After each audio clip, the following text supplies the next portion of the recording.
متاسفانه ما در زمانی زندگی میکنیم که به قول عرب ها میگن که فتوا علی طلب یا فتوا حسب طلب.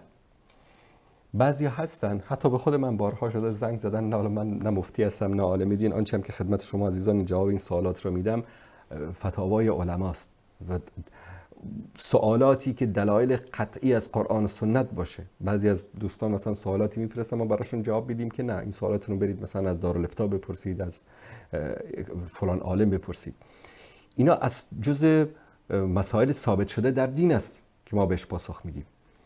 استاد والله فلان اتفاق افتاده، یک راه چاره‌ای در دین وجود ندارد.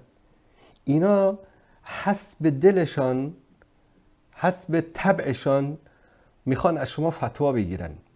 خاصتا بعد که بعضی از علمایی که حالا به شکلی از اشکال یا به شکل مادی مثلا مرتبط باشن با گروهی جماعتی، حالا یک گروهی هستن مثلا از مسلمان‌های اصلی در اروپا در آمریکا زندگی میکنن، با یک عالمی ارتباط دارن، حالا با او کمک کردن، کرایه خانه‌شو دادن، خرج و مصرفش دادن، که متاسفانه بعضی از علمای ما چون کار ندارن، تجارت ندارن، محتاج هستن. بعد زنگ میزنن بله جناب حضرت مولانا حالا مشکلی هست و مثلا اینجا میدونید که بله این خانم اگر که یک کمی از این ابرو حالا اشکال نداره مشی الحال. دین مسخره نیست. اینا مفتیایی هستن که به دل مردم فتوا میدن.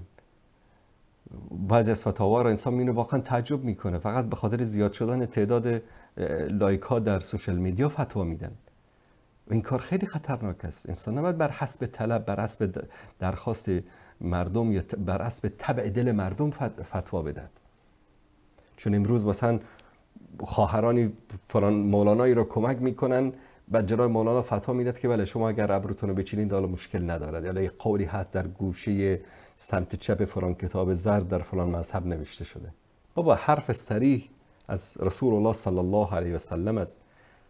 به قول ابن عباس سنگ میبارد سر شما که قول الله رو رها میکنید، قول رسول الله رو رها میکنید، به پشت فتوای فلان عالم میگردید که به شما فتوا بدن، یک حرامی رو برای شما حلال بکنن. و متاسفانه از این ملاهای 2024 ما زیاد داریم که بر حسب مد روز به مردم فتوا میدن و حلال و حرام میکنن.